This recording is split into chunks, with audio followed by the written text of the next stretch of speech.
Okay guys, what I'm about to do here is using my level to get a straight edge on my piece of wood. If you notice here, it's rocking from side to side. That means it's touching in the middle, so we flip it over. No longer rocks. And then we put it through the table saw. But it must go through with the level staying, not still, sliding along with the piece of wood. You can see what I mean now.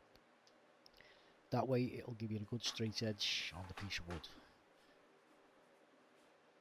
Now if you're wondering why we don't just run along the fence, is when the front leading edge of the piece of wood comes off the fence, the wood will no longer be going in a straight line. Here it's perfectly stuck against the level, and the level is continually going through the fence, giving us a straight cut.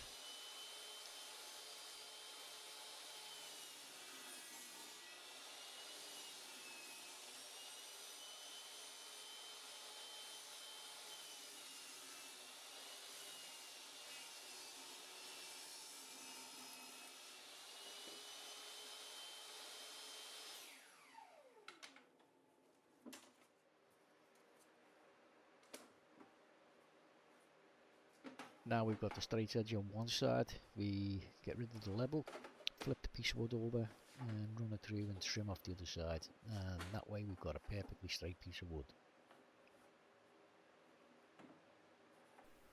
This is my new table saw, by the way guys. If you've watched any of my videos before, you'll know I was using a cheapo RYOBI table saw, which was great for starting off with, but it didn't give very accurate cuts. This one has a rack and pinion fence and is a lot better. Now there are at least two other machines that I can think of that are basically the same as this, but cost a little bit more. One's the SKIL model and the other one is a WEN model. Oh, and also Harbour Freight have just started doing one as well. They're a lot more expensive than this one, and yet they're basically just the same model.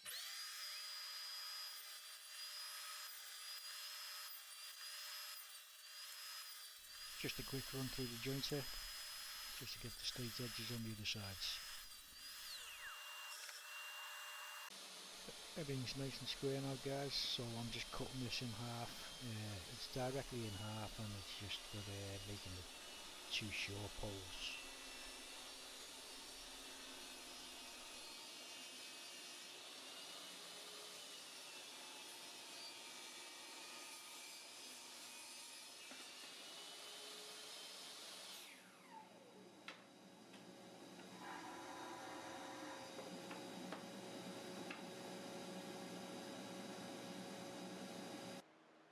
Here I'm just adjusting my workbench to the height of the planer, so that I can slide them through the planer. I'm only giving these a quick plane off so I don't have to sand them too much guys.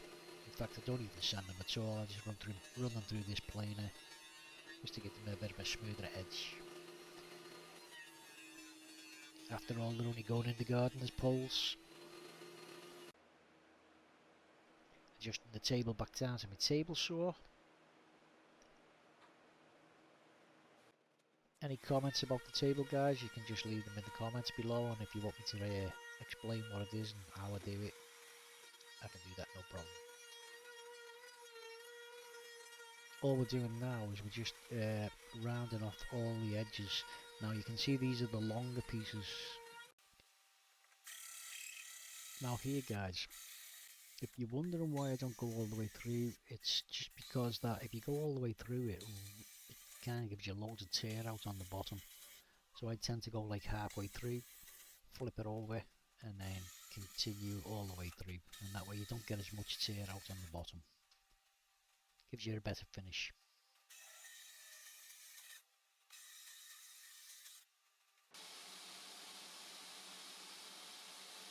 Okay, I'm about to start cutting the little side pieces. You can see some of them already cut on the side there.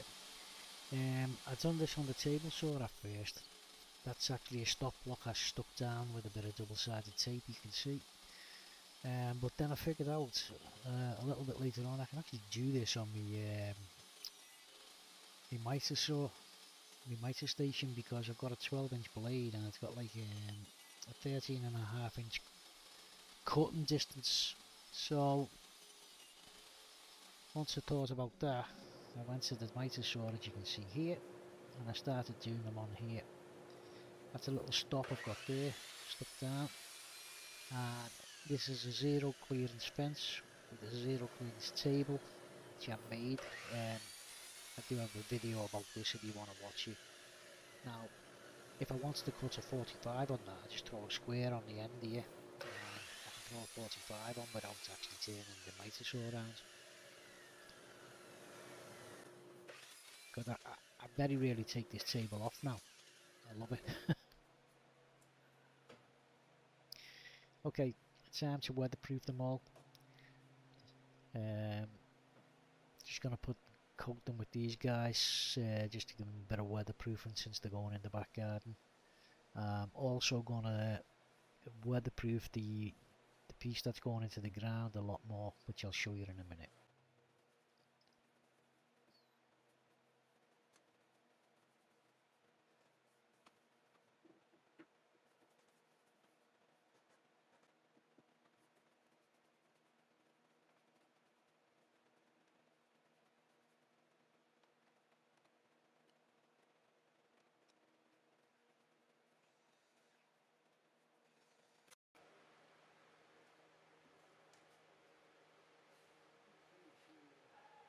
Okay guys, what I'm about to do here is I'm putting some weatherproofing tape on. Now all this tape is it's stuff that I used on top of the joists when I was building my decking outside. You kind of put this on to basically stop the moisture getting through to the boards. It's just weatherproofing for when you're building decking outside.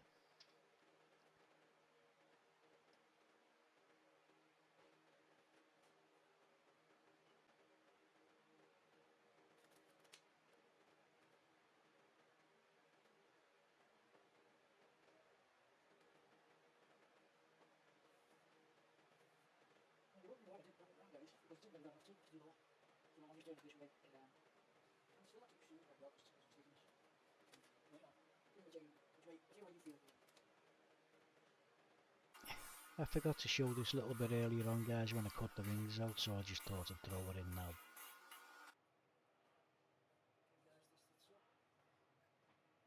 Okay, what we're going to do now is we're going to, the little rings that we've got cut out there, little circles, we're going to glue and screw them onto the top here. And these are basically going to be what we're screwing the head to a little bit later on, which you'll see in the video. So a bit of glue on the top, find a centre and screw it in.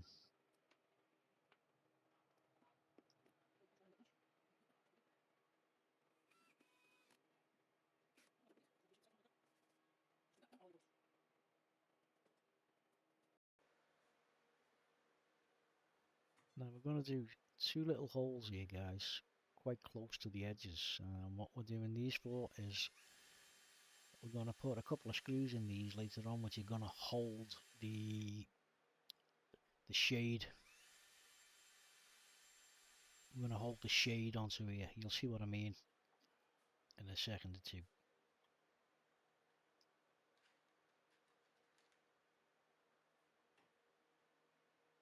Okay, this is the old plastic torch getting thrown in the bin.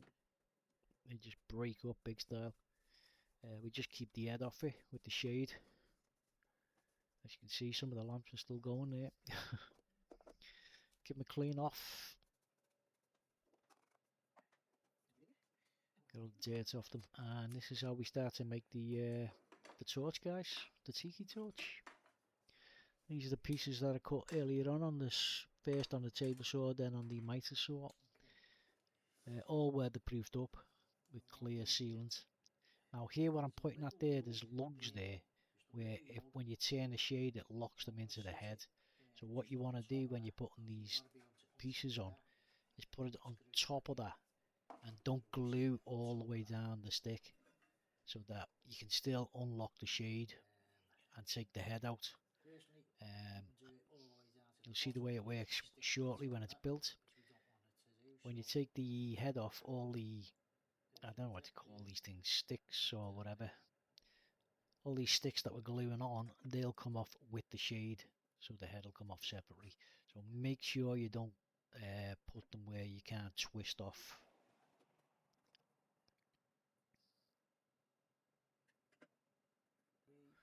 One other thing while I'm showing you this, guys, I highly recommend you wear a pair of gloves when doing this gluing bit, because that glue is really hot and I burnt my hands several times while doing this, and I still didn't learn my lesson. So I would actually definitely advise you to wear a pair of gloves doing this, otherwise you're going to get your fingers burnt.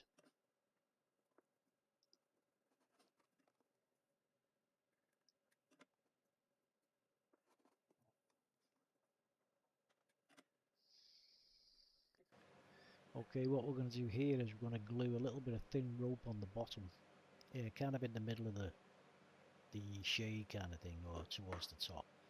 And we're going to wrap that round a few times, and what that's going to do is that's going to help strengthen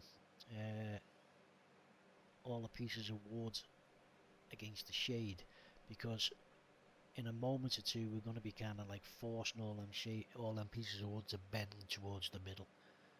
You'll see what I'm talking about in a second. But wrap it round, try and get as taut as you can, and then just glue it and it'll hold itself in place. Oh, and by the way guys, that little round piece of hardboard you can see next to the Tiki torch, it's actually nothing to do with this job whatsoever, so ignore that.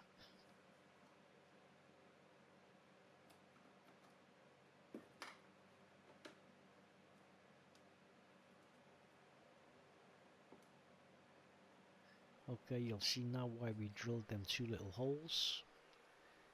We'll put the shade on, take the head off, because you don't need the head on it. And take that off now.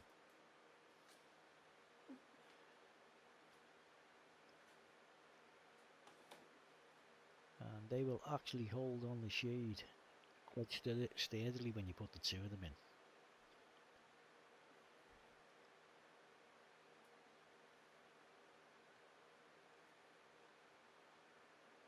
Now, at first I was going to use some glue here, but I decided not to, because if I ever want to take the pole out, it's just a couple of screws to undo, and I can do that.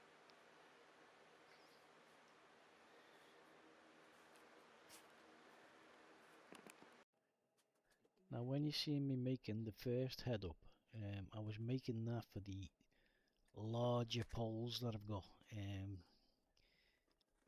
This was actually the first one I made, so this was on the smaller poles that were only about 2 feet in length, so I could actually do it on the table like this with the head on it.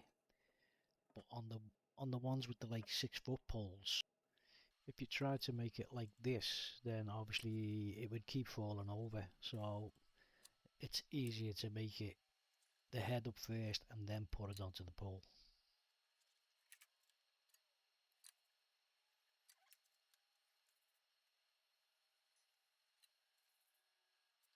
Once again, we're putting some twine around the head just to secure the pieces of wood to the shade. Just gives it that edge a bit of strength when we clamp all the edges together on the pole.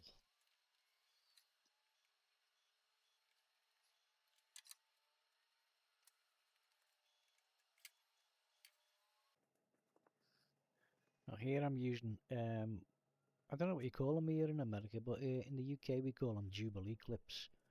So I'm just using that to hold it all together onto the pole while I put a bit of glue in there. And I'm also going to put some twine or rope, whatever you want to call it, around here, and that's how we secure these bottom pieces to the actual pole itself, with a bit of glue and a bit of twine. Now, a little bit later on, I actually run out of this thin twine that I'm using, or the thin rope, whatever you want to call it, I don't know what it is.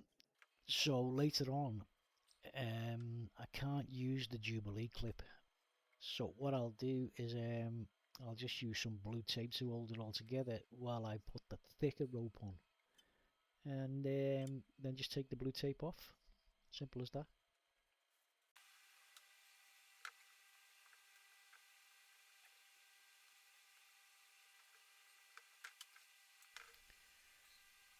Okay, so what I'll do here, I'm putting a load of glue in between these two little pieces of wood, and I'll force a bit of the rope into the middle of them, and then start wrapping it round with the glue. Don't forget, guys, wear some gloves because this thing is hot and it does burn your fingers. Okay, we're almost done here, guys, so do me a favour, at least please leave a like, maybe a comment, and if you feel like it, why not subscribe? Hope you've enjoyed this video. There's a couple of pictures right at the end, so just have a quick look at them. Thanks for watching. Have a good day.